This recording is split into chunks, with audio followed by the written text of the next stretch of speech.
Hey everyone, Justin here from Eerie Earfuls. We're bringing this old podcast back, and to prepare for the big return, we're re-releasing our old episodes every 2 weeks until we catch up. These were originally recorded in 2018, so the references are going to be a little out of date. Also, the earlier episodes have some occasional sound or editing issues as we figured out our process, which I've tried to fix or mitigate if possible. Personally, I still think they sound pretty good, but we definitely got better as we went along. I hope you enjoy these older episodes and expect us to start dropping new ones sometime in July or August. Stay scared, everyone.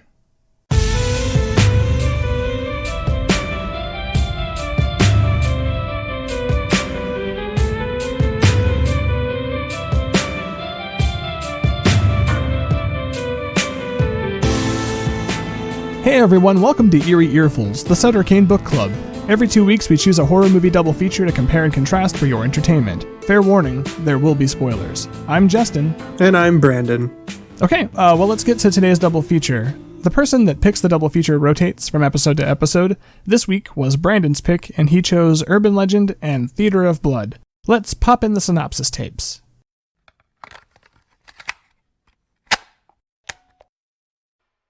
Urban Legend is a 1998 teen slasher movie written by Silvio Horta and directed by Jamie Blanks. Michelle Mancini is attacked and killed by someone hiding in the backseat of her car. Meanwhile, in the student lounge at Pendleton University, Natalie Simon learns that one of their dorms, Stanley Hall, was the site of a massacre in 1973. The story is discredited by school journalist Paul Gardner. Several murders pop up across the campus, each suspiciously similar to that of a known urban legend, including Natalie's own roommate. Things come to a head when one of Natalie's friends, Sasha, is murdered live during her campus radio show. At first believing the killer to be their folklore professor, learning that he himself survived the Stanley Hall massacre back in 73, Natalie goes to confront the professor but is attacked by fellow classmate Brenda. She reveals that Natalie and Michelle accidentally killed Brenda's boyfriend by reenacting the gang high beam initiation myth, and Brenda is out for revenge. Paul appears, distracting Brenda long enough for campus security officer Reese to shoot Brenda in the elbow. Natalie grabs the gun and shoots Brenda again, sending her through a window. Brenda hides in the backseat of their car and attacks again. Paul crashes the car, sending Brenda through the windshield into the river. The film ends with Brenda posing as a college student at another school, her own killing spree, now an urban legend.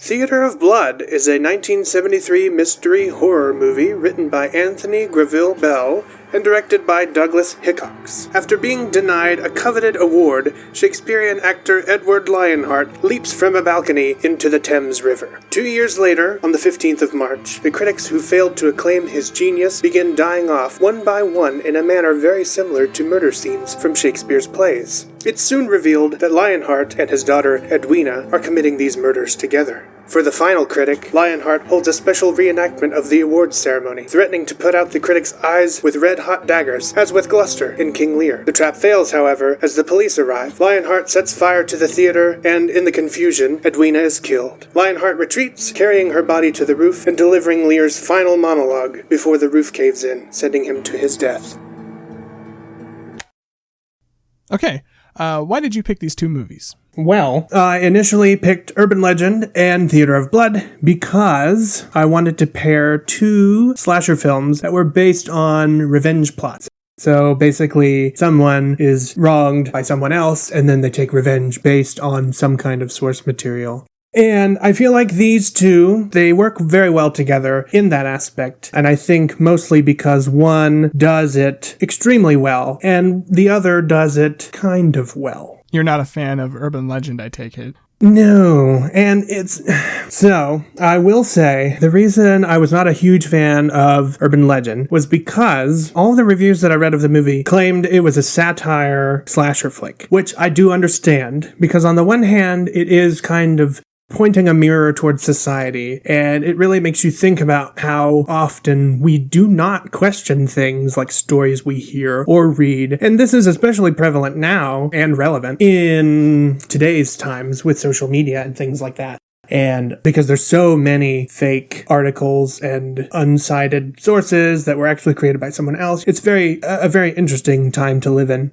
And so on that level, I think the film succeeds in pointing a mirror towards society and making us realize how often we listen to these silly things and take them as truth and never question them.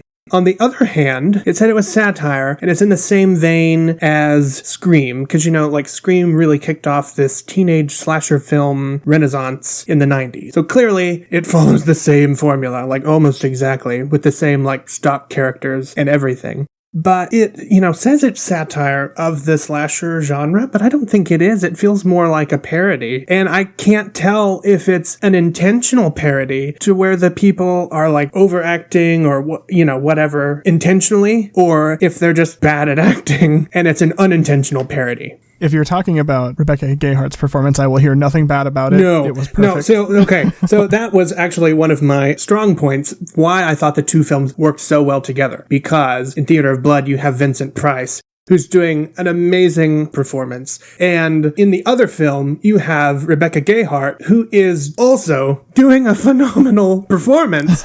But it's so sneaky, because through most of the film, she is this boring, bland, milquetoast character that I did not give a flying shit about. The whole movie, I was like, oh, this person's just there, just waiting to be picked off. And then they finally reveal that she is the murderer, and she delivers this bonkers performance that is my favorite thing I have probably ever seen, and it really elevated the film, because at that point I was done. I was like, this is so...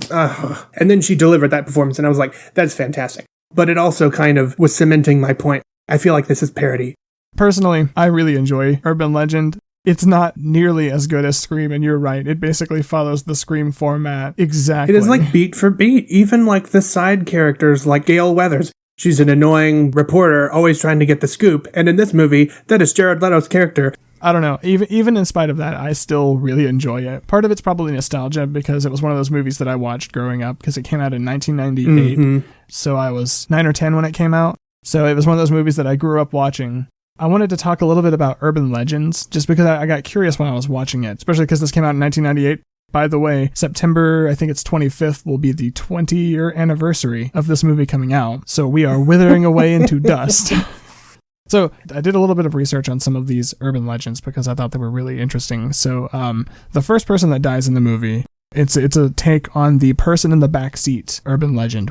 There's kind of two different versions. There's the person in the backseat, but there's also the high beam gang initiation. And at times they're two separate legends, but they're also frequently combined together. So the person in the backseat legend is that a woman stops at a gas station, and the gas station attendant is overly aggressive with her and freaks her out, and so she runs away, but he was trying to warn her that there is someone in the back seat, and then that person kills them, which is exactly what happens in the movie. Surprise guest cameo by Brad Dourif as the gas station attendant. You may know him as the voice of Chucky. But anyway, she, runs away, and then the killer appears in the backseat and cuts her head off with an axe. In another version of the story, though, someone is driving, and someone gets behind them and starts flashing their headlights at them repeatedly over and over again. And they're intimidated. In a lot of versions, the person behind them is in a huge truck, like a diesel, so that they're afraid of getting run over.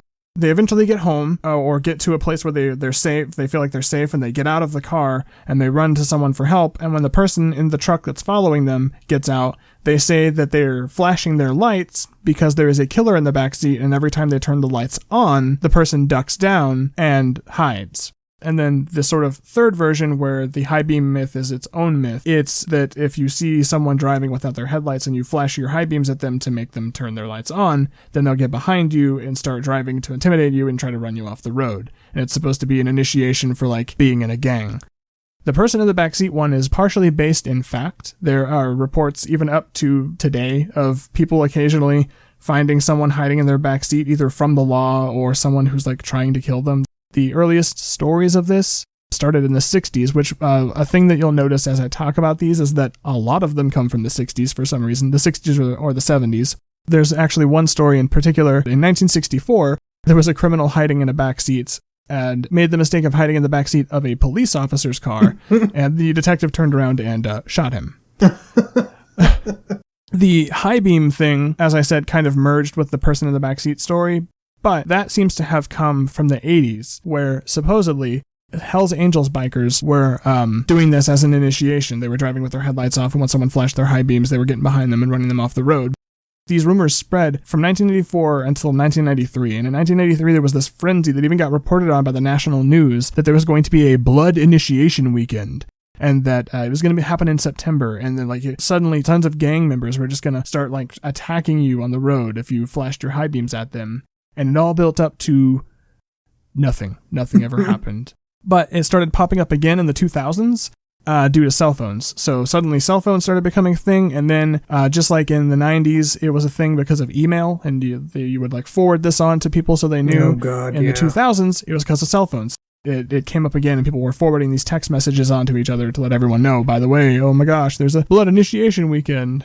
So I'm curious. I know that the first one is based on an urban legend. And then the second one, the boyfriend hanging from the tree, that's also an urban legend. But then they kind of start to deteriorate. It's like a mix between just what's a creative way to kill someone, and then throwing some urban legend references in there. Like when the dean is murdered, he gets slashed from behind underneath his car, and then he proceeds to crawl forward, and the killer takes the parking brake off his car, and he gets run over by his own car, but also gets impaled by the spike strip thing. That's not an urban legend, is it? Because if it is, I couldn't find it. I think that the hiding under the car thing is a sort of branch off of, or a mutation of the hiding in the back seat thing. You're supposed to check your back seat and under the car to make sure someone's not hiding under there to hurt you. Oh. I think that's where the urban legend link is supposed to be. Not the don't lay on spike strips or they'll impale you, because blades. I did not like that part for two reasons. One was because I felt like it was kind of like a needless murdering of a character just to show somebody being murdered. Which, whatever, slasher film. That's their prerogative. But also, wasn't really an urban legend. Number 3, he never attempted to serpentine. And he just crawled straight the whole time towards that stupid fucking exit. Are you just old? You just don't know that's a thing? Ugh, it drove me crazy. Look, he was suffering from Prometheus syndrome, where he just runs in a straight line. It was that one. And then the second one where that guy, he gets his dog stuck in the microwave. I really did not like that sequence because earlier, the kid that gets hung from the tree, that's part of the boyfriend hanging from the tree urban legend. He plays a prank on the class where he does the Pop Rocks and Coke thing and proceeds to pretend to choke. And then when he gets hung from the tree, he gets choked to death. And then they bring it back again, but in a dumb, weird way. You think they're going to do the call is coming from inside the house, and then all of a sudden the guy's like, no, this is the one where I put your dog in a microwave. And I was like, okay. That old and then one, he goes down, yeah. And then the killer pours a bunch of Pop Rocks in his mouth, and then pours a bunch of Drano down there, drowning him in Drano and Pop Rocks foam. And I was like, what the fuck? They already... You haven't heard of the Drano and Pop Rocks thing? Turns out Drano's fine. It's only if you consume it with Pop Rocks that it's dangerous.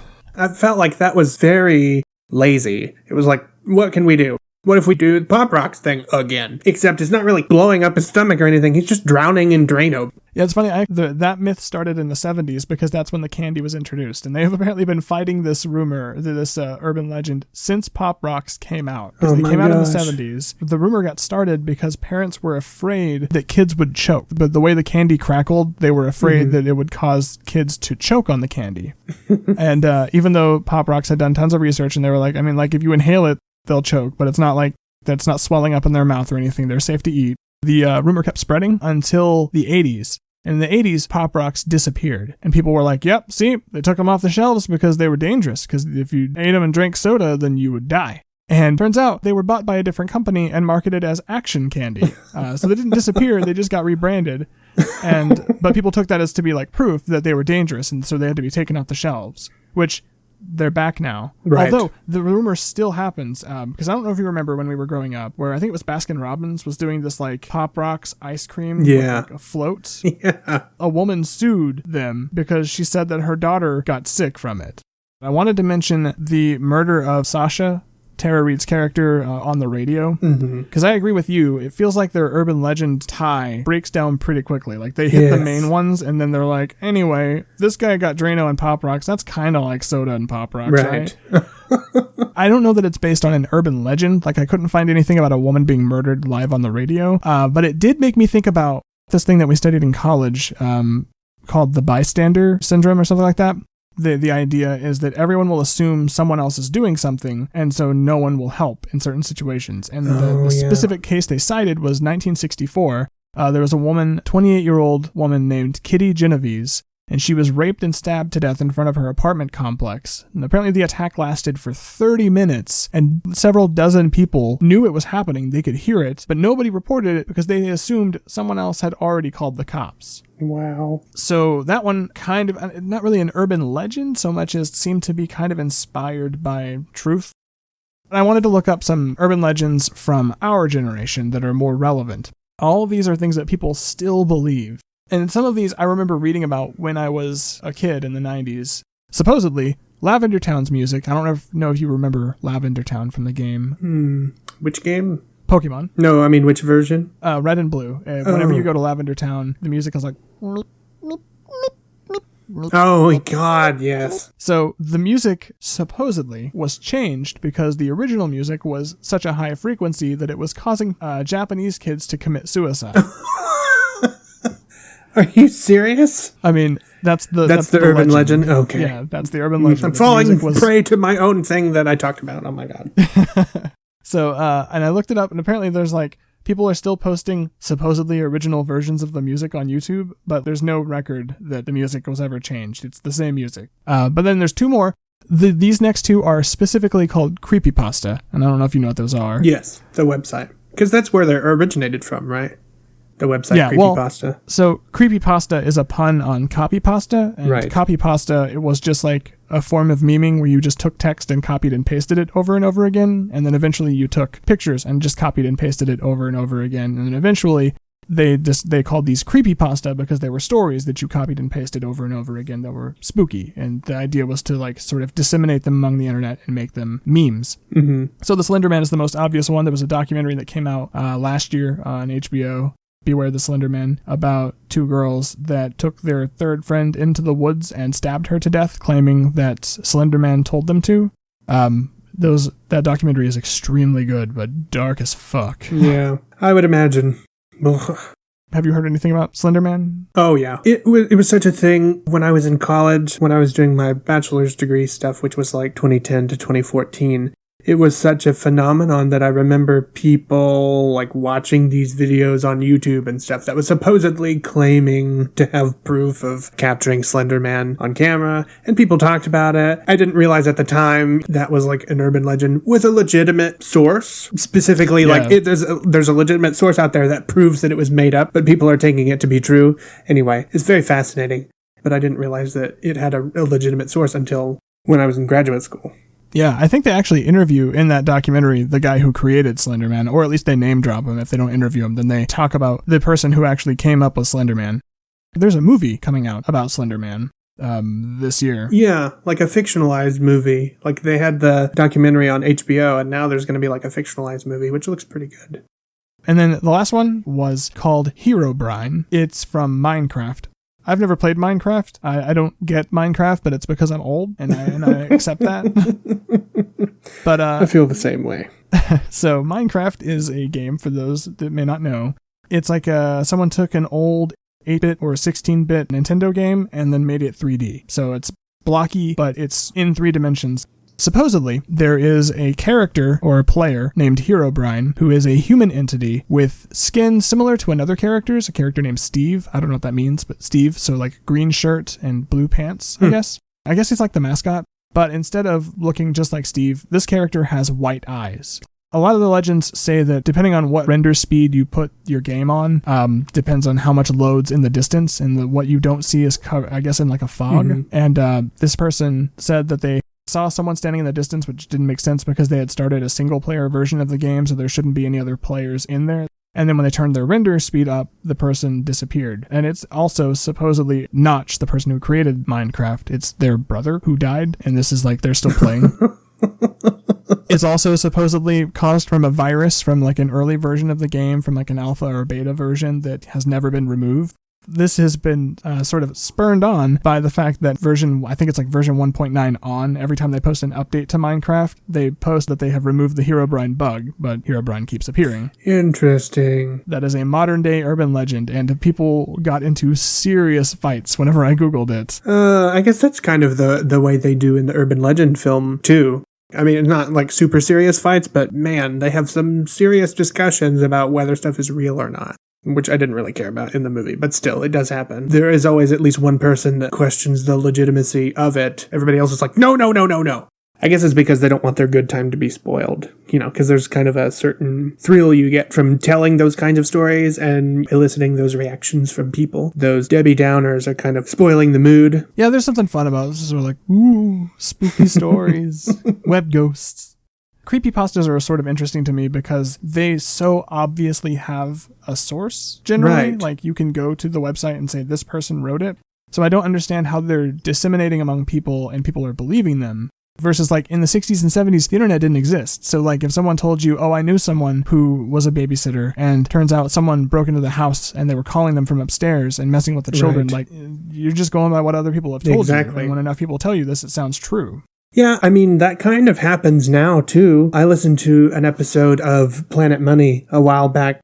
The particular episode is called The King of Fake News. And in that episode, they found the person that wrote that story that was about Hillary Clinton, and she did some kind of like thing with the FBI, and it led to these spies dying. It led to like this kid's death because of something Hillary Clinton, I don't know. Reading it, you'd think it would be completely unbelievable. And in the episode, they literally found the guy that wrote it, interviewed him, and he admitted that he completely fabricated the story, and the website it was posted to look like news stories, but they're completely fabricated stories. And he even admitted he himself was a Democrat, but he was doing this because it made money. He was like, we really tried to do this the first time with a liberal bent, and literally every time we did it, it was shot down really fast because everybody fact-checked it. And so they would come back with all these facts, and it would never get spread. But he said it was super easy to do that among the conservative community. It would just be read, someone would agree, and then post it. And even after that episode aired, that is still something that people believe.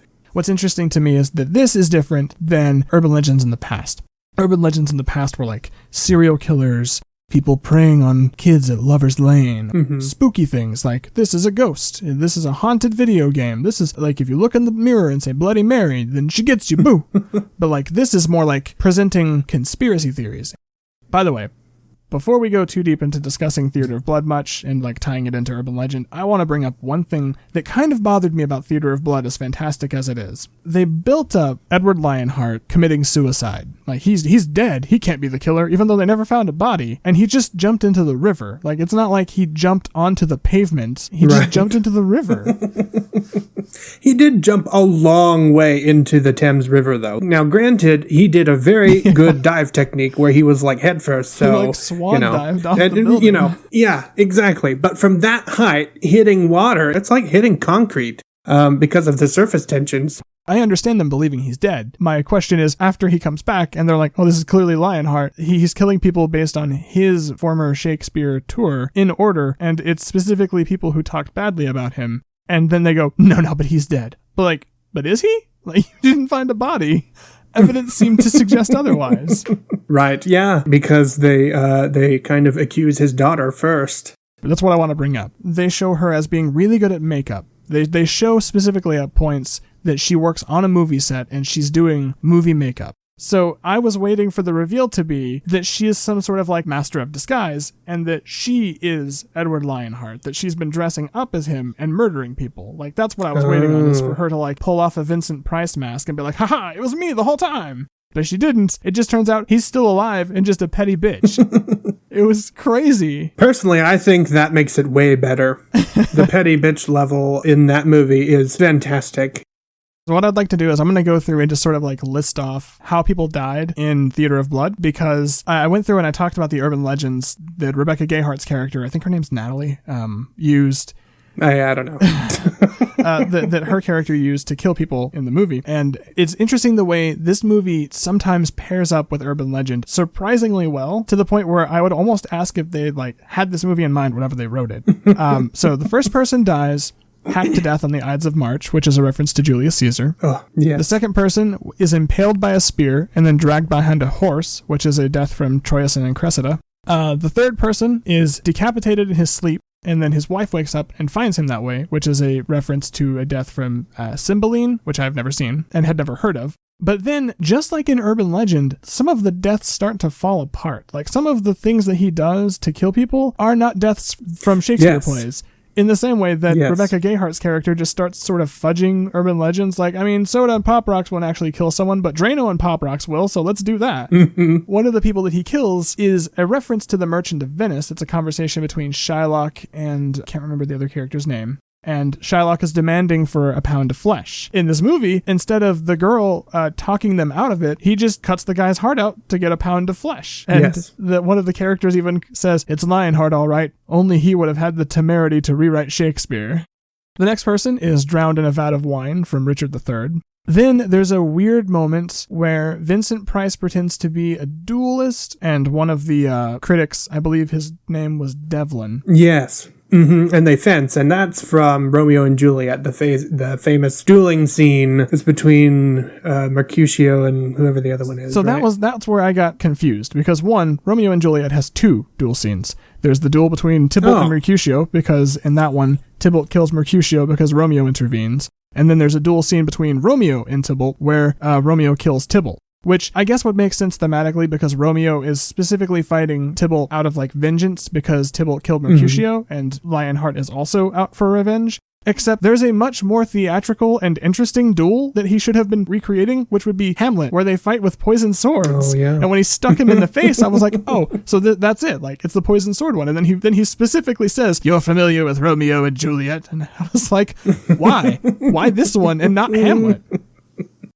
On that point, that ties into my point about why one film succeeds and the other one fails. And it all has to do with plot. Now, they do share the similarity, obviously, in these revenge kills mimicking some kind of story. However, urban legend starts to deteriorate from that very quickly, and there is like no explanation as to why. It's just like, she just needs to kill people. Even though the title of the movie is Urban Legend. Theater of Blood does deviate from that, but they at least offer explanations because, number one, he is going through the touring schedule, and each one of those plays, he kills off a critic for a specific bad review from that critic from each play. Does that make sense? Yeah. Like each play was particularly reviewed badly by a specific critic, and it is fascinating, that aspect of, only he would have the temerity to rewrite Shakespeare. But on the other hand, he would, because he's basing all of these kills off of,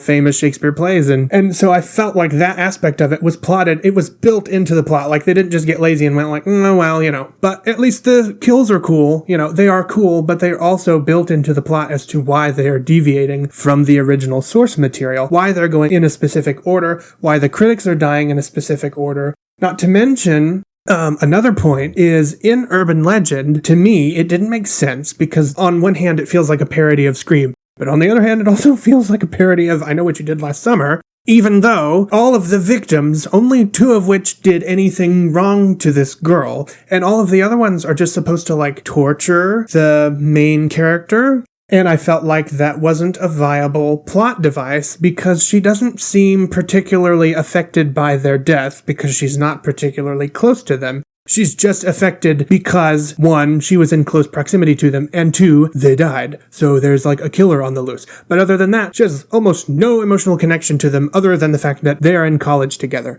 So to me, I don't think that was a successful implementation of a plot device. And number 2, they just started killing off random meaningless characters. They killed off the dean for whatever reason. It was just to have an interesting death where someone dies on spike strips. And they also killed off the English professor, which they didn't explain really either. They do explain that one. Oh, yeah. This way, That's right. It's almost a ripoff of Scream, because in that way, he was going to play the role of Sidney's dad, where he survived this massacre, and so they're going to frame him for all these murders because this was the anniversary of the massacre liquor, and so he was going to murder a bunch of people. So that one I understand, because they were going to try to use him as the red herring. I had forgotten about that. Sorry, it was really late when I watched both of these movies last night. Cool. So, yeah, so the Dean, that was one. I feel like there was another one that was just kind of... That guy at the party with the... Pointless. With the Drano. Yeah, the guy, like that one was kind of pointless too. And they killed his dog, which, whatever, just to work another urban legend in there, even though they had already deviated from that. The girl at the radio station, it was just kind of meaningless.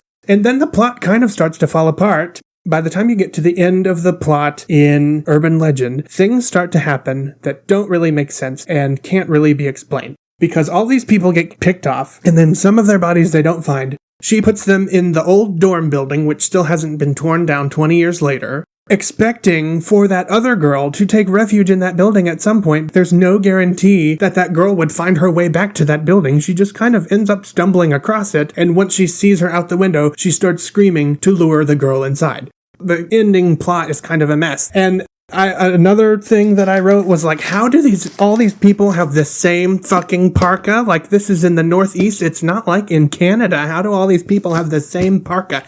I was watching the special features, and originally this movie was supposed to take place in the winter, but they were filming in the summer. They decided, one, they didn't want to force all the actors to wear coats, and two, it would be too much work trying to like get an entire campus made up to look like fake snow all the time. And they just decided the killer wore a parka as a costume, but it makes the plot points with the parkas really weird when you're like, okay, but it's like summer, why do you have this out? Yes, exactly. And so that is a further like devolution of the plot, because she ends up wandering across a random road. The creepy janitor guy picks her up, and then magically the killer is on that same road and is driving with no headlights on. The janitor flashes the lights, she turns it around, and it turns into the gang urban legend, which is fine, except how on earth would the killer know that that's just where she happened to stumble, and that's also who happened to pick her up. And I don't know how. That doesn't seem plausible. I feel like it could have worked if they had set her up as having planned a little more,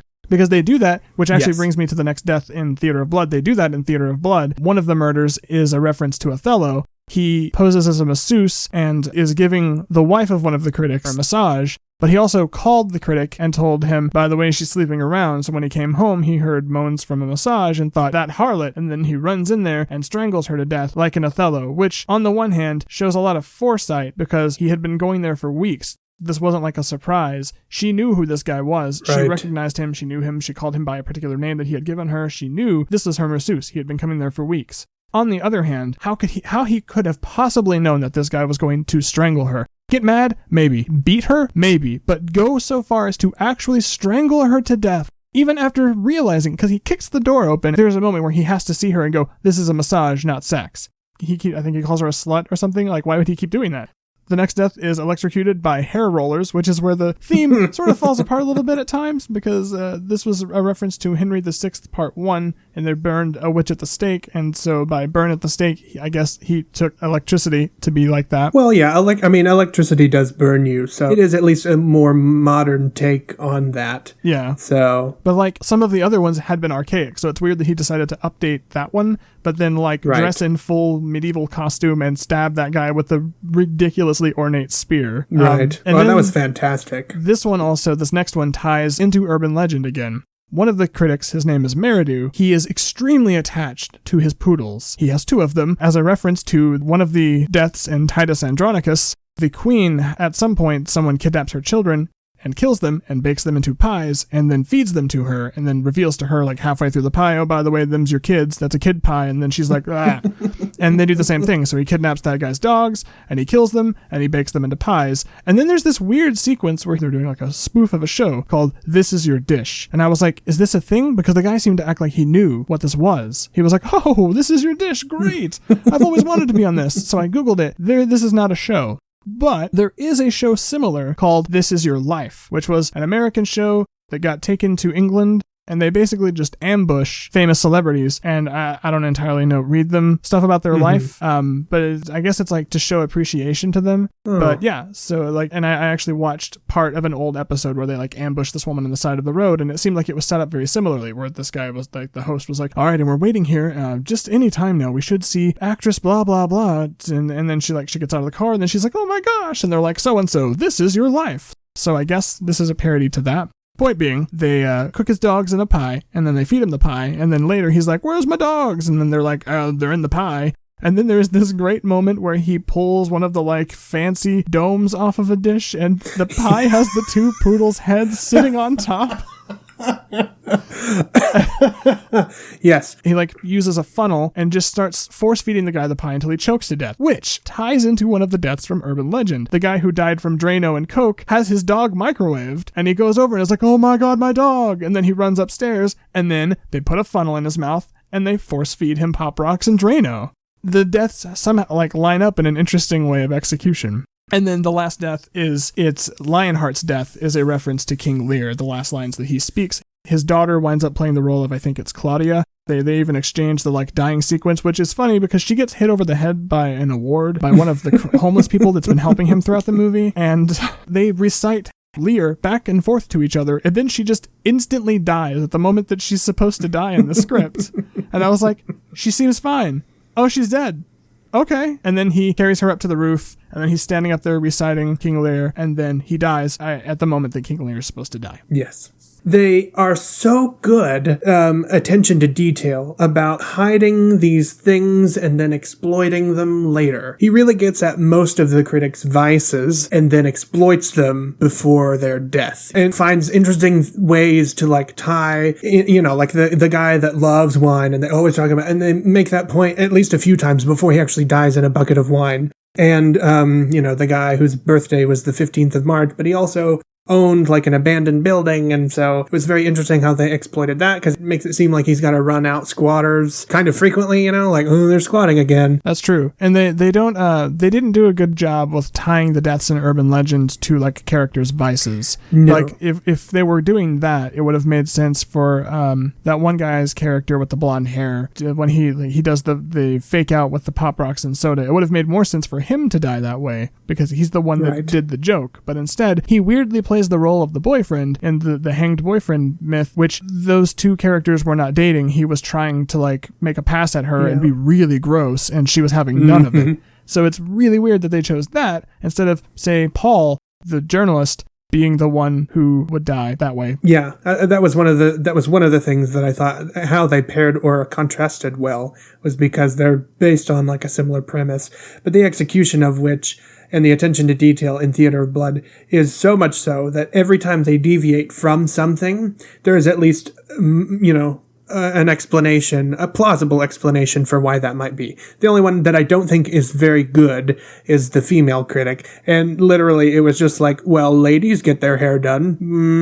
You know, killer the hairdresser. Yeah, that's a good point. I wish that I had been right and that the twist had been that the daughter was the killer, dressing up as her dad, because, and here's why. You are right that the actual, like, logic behind who dies and how is really good. The plays are in the order that his tour was, and each critic dies based on a bad review they wrote for that play.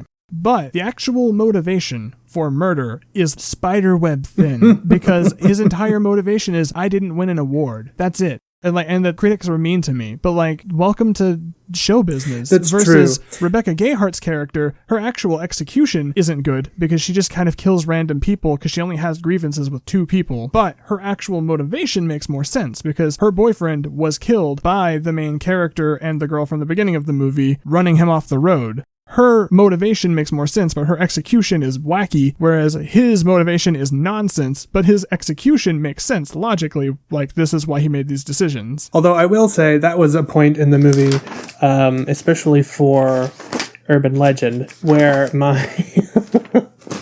notes started to drift a lot, because she does a good job of explaining why. Oh, you two ran him off the road and killed my boyfriend, and we were going to college together, you know, and we were going to get married or whatever. And then starts poking holes in her own explanation, where she was like, you weren't driving, but it was your car, and it was your idea, even though you technically didn't execute it, which makes me wonder why the girl that executed it wasn't the last to die. You'd think the one with the strongest tie, the driver, would be the last one to be tortured and, you know, murdered. Instead, it's just the one who was sitting passenger. Yeah, I would agree. I don't know that it's the right choice, but I think the reason they made that choice is because they wanted the main character to be sympathetic, and I think they were worried if they had made the driver the main character, then whenever we learn that she basically killed someone by being reckless and an asshole, that we're going to be like, oh, well, then you kind of deserve this. Versus now, she was part of it, she had the idea, but she didn't go through with it, and so there's like a level of separation where she can say, I mean, yeah, I had bad thoughts, but I didn't do it. So she's more innocent, and we can be like, oh, well, she didn't actually do it, so you're being too mean, and we can like side with her instead of the killer. Still, though, I was at that point, I had fallen in love with the killer because of Rebecca's performance.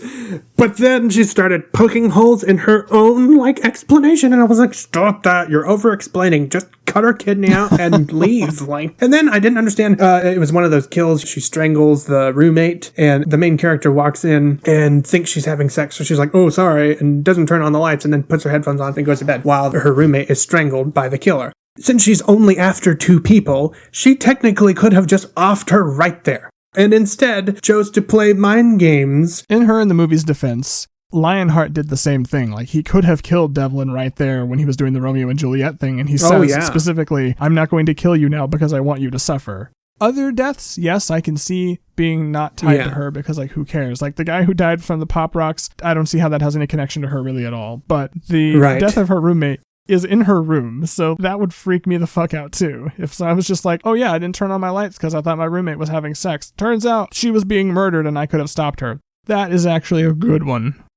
Okay, so I know that you have some research on music that I really want to hear, because I really like to hear how the music in these two movies compares and contrasts.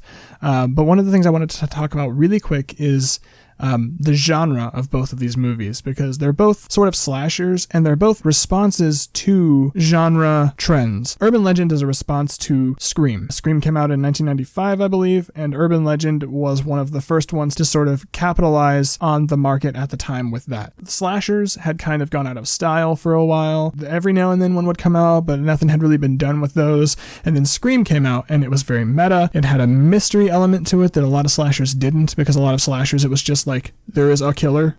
Maybe they have a theme, maybe not. So this was a very like intelligent, slick movie that took a lot of thought. It not only was a satire of the horror of the slasher genre, but it also specifically had a lot of interesting things built into it to make it good. The beginning was an homage to Psycho by casting a big-name actress and then killing her off. There was a mystery element to keep people interested. Urban Legend tried to do that somewhat. It tried to copy some of that pattern, and there were several other movies that came out around the same time that did that like tried to ape that. There was a spike in slashers. I Know What You Did Last Summer. Both that and Urban Legend had sequels, along with Scream having sequels. Valentine's Day. There's a movie that came out in 2000 called Cherry Falls. And then there were more as well. There was actually a movie that was written in the 90s that as a response to that, but it weirdly never got made until 2016. And it feels like it when you're watching it.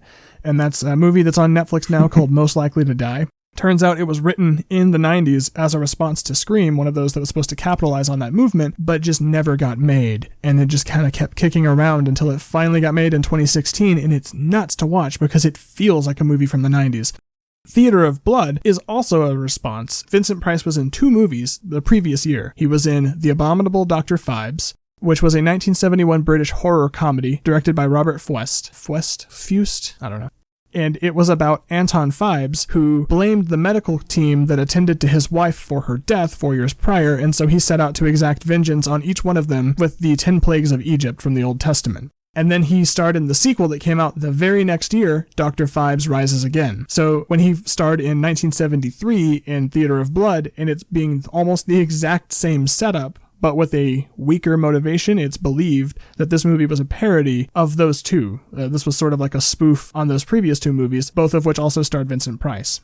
Also, though, a lot of the deaths that are in the movie, specifically the death of Meridu and his two dogs, that's a reference to Titus Andronicus. This film can fit into a genre of horror called Grand Guignol. Grand Guignol got its name because originally there was a Parisian theater that opened in 1897 that specialized in naturalistic horror shows. It was known for extremely violent, bloody, realistic performances and special effects.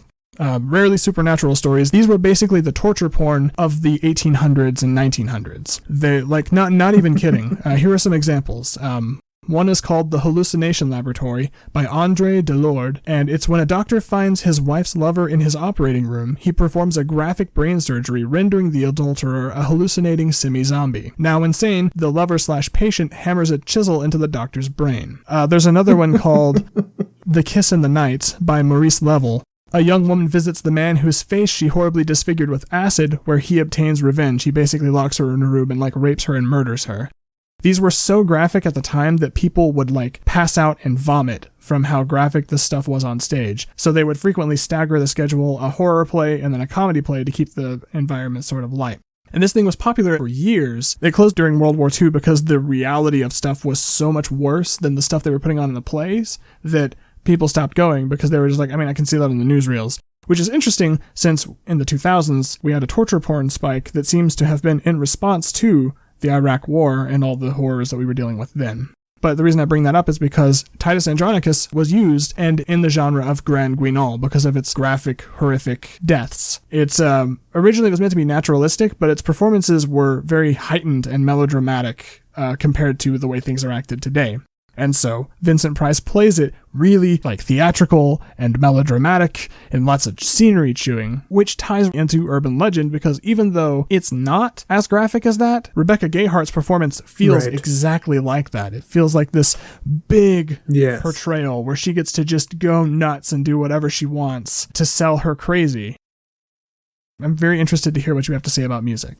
Yes. So that was a very unexpected but gratifying connection between these two films. They rely extremely heavily on what the music conveys to kind of back up the actions of the movie. So to start with, the score for Theater of Blood was written by Michael J. Lewis. He's very famous. He didn't really do a lot of horror.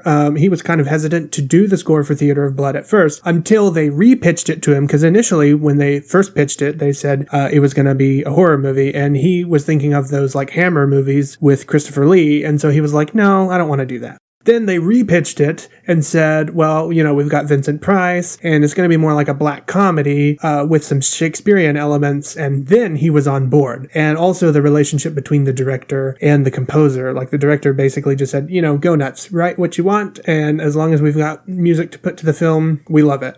And the end result is just an absolutely fantastic score. It's one of the best film scores there is, and it's easily can stand alone without any kind of movie context, but also adds relevant commentary to the images in the film. Urban Legend's score was written by Christopher Young. He not only did the score for Urban Legend, but he's also done the score for Hellraiser and Tales from the Hood and Nightmare on Elm Street 2 and Drag Me to Hell. And he also did the score for Spider-Man 3, which I think we can all agree is the scariest of those films that I just listed. He has this fantastic horror movie scoring background, and you can tell in listening to the Urban Legend soundtrack, and you can tell how much he enjoys it because I think when the original soundtrack was released, they had some of the music that was used in the movie, but also the score. And they only included 45 minutes of the score, which is what most movies have 45 minutes worth of music. But Christopher Young actually wrote nearly 72 minutes of score cues for Urban Legend, and the movie is only 93 minutes long, so it's almost entirely scored. Whether they used all of that in the movie, I can't entirely be sure. I know they didn't release it on the soundtrack, but he did write an enormous body of work for this, and put a lot of effort into it.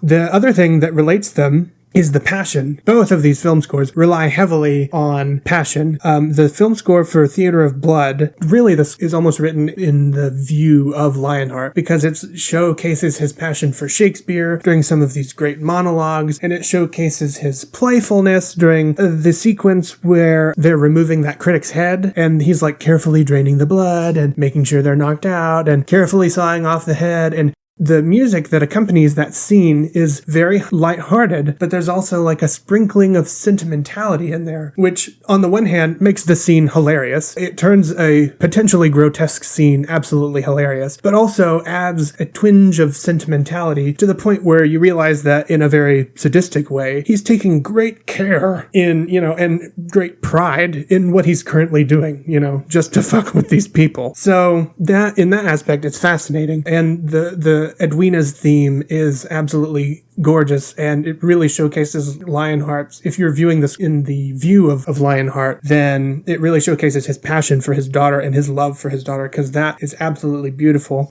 Also, the score that accompanies the Ides of March scene at the very beginning is almost exclusively improvised. And I can't find like excerpts of the score where it's printed. So I can't tell if it was written that way or if it was like written to a certain extent and then, notes made of like you need to improv stuff. But it really showcases the manicness of the scene and like the frenzy of the situation, and it builds the tension. And the last one that I think is noteworthy is the chase scene, or the dueling scene, between Lionheart and Devlin. So in that particular scene, the composer showcases a fugue, which perfectly fits what's going on screen. What's a fugue? So a fugue is a musical technique where basically a melody is repeated at varying points on top of itself, to where not only does the chord structure match up, but the melody and counter melodies also match up. It's very difficult to do well, at least in my opinion anyway. And when you listen to a fugue, it gives the effect that a melody starts running and then another melody starts chasing after it, even though it's technically the same melody.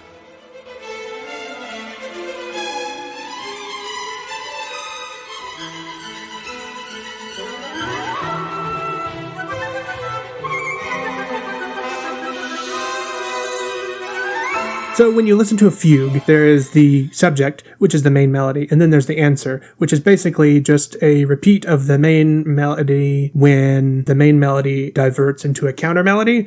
So once the main melody diverts into a counter melody, then the answer is basically the first melody again. And when you listen to it, long story short, when you listen to it, it makes it sound like two melodies are chasing each other. And that is exactly what's happening in that scene. You've got one person that initiates the duel, and then they're essentially chasing each other around this thing and bouncing off of each other, which is exactly what a fugue does. And the fact that it's incorporated into the score and accompanies that scene is genius, and I love it. Urban Legend also is very passionate, but it's more of the passion of the situation. So it's building intensely on whatever the emotions of that scene are, which Christopher Young is very good at. And if you listen to clips from the Urban Legend score, I think they could also stand alone as like some kind of symphonic suite.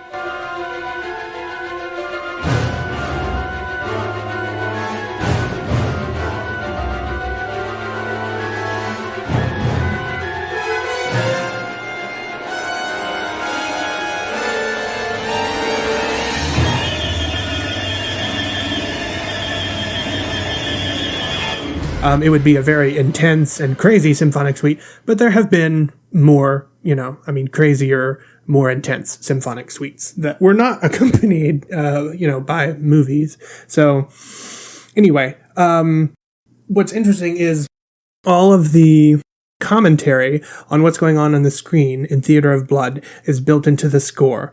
The commentary of what's going on the screen in Urban Legend is not built into the score, but rather built into the diegetic music that characters are listening to. For example, in the very opening scene, the girl who's, fixing to get killed by the killer in the back seat turns off the radio and then puts in a tape, which is Bonnie Tyler's Total Eclipse of the Heart. But its focus is the section where she says, "Turn around." In the next one that I made a note of was the frat guy. I can't remember his name, but he's like blonde and he has the poorly grown beard, but he's like a frat guy. Anyway. He's trying to start his car before he goes off, to the woods to try and seduce this girl. And one of the big explosive clips that comes out of his radio is I Don't Want to Wait by Paula Cole, which perfectly underscores that scene because he really doesn't want to wait. He really wants to get in her pants. I also want to point out that it's also the theme song to Dawson's Creek, where the actor was a character in. That's funny. And then there is, they do other things with songs, obviously. There's one when the goth girl is communicating with who she thinks is a potential hookup. I don't know the song. I've tried to find the song. I actually wrote down all of the songs that they used in the movie, and I still haven't been able to find it, so I don't know if it's uncredited or if I just need to listen to all of them. But the song specifically talks about, I've got an itch, and it's kind of like looking for love. It's a song that is talking about looking for love, basically, while she is actively looking for a hookup on this chat room.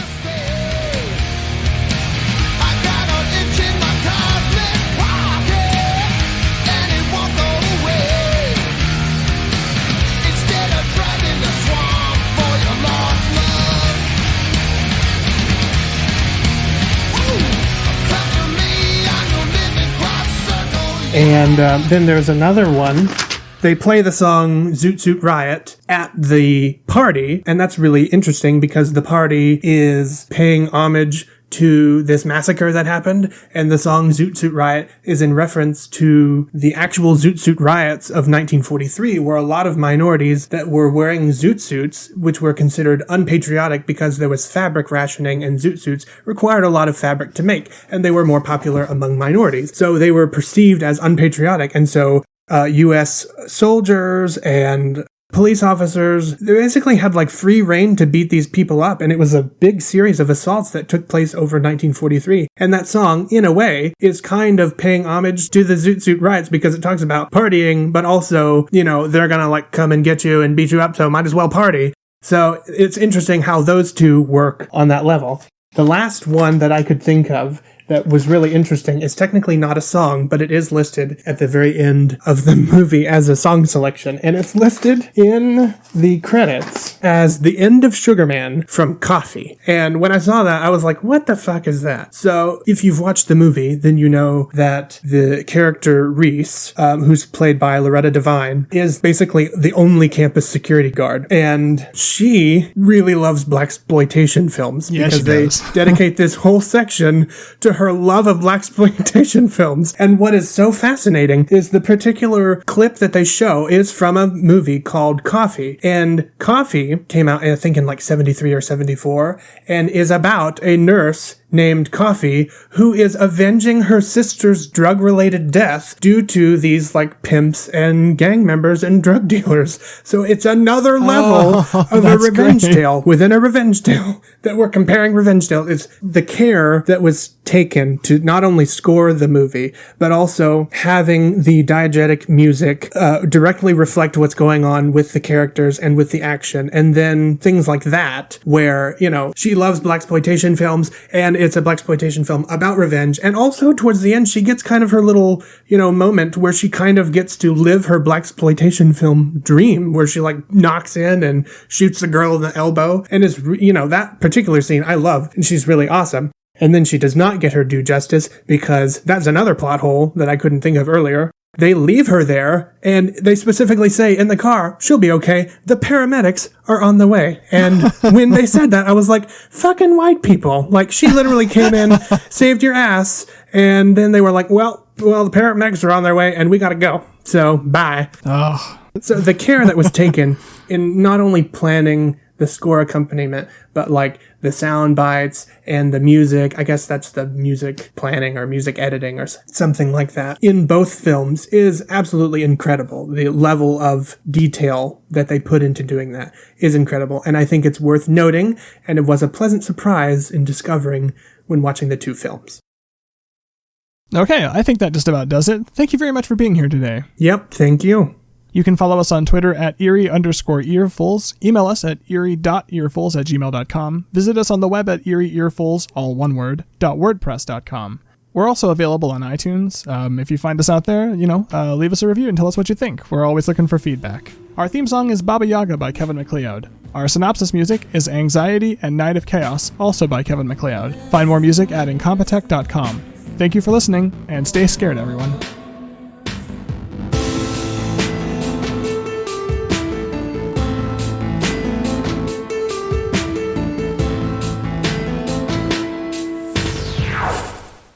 As soon as they revealed Loretta Devine was playing the security guard, and then Jared Leto steps in and he was like, no, you can't keep me from publishing stuff. He should have said, stay out of this, Laurel. It's between the dean and me. Because Loretta Devine was the OG Laurel in the Broadway production of Dreamgirls. And that is what Effie says to her. Stay out of this, Laurel. It's between Dina and me. You're welcome. Dreamgirls reference in a horror podcast.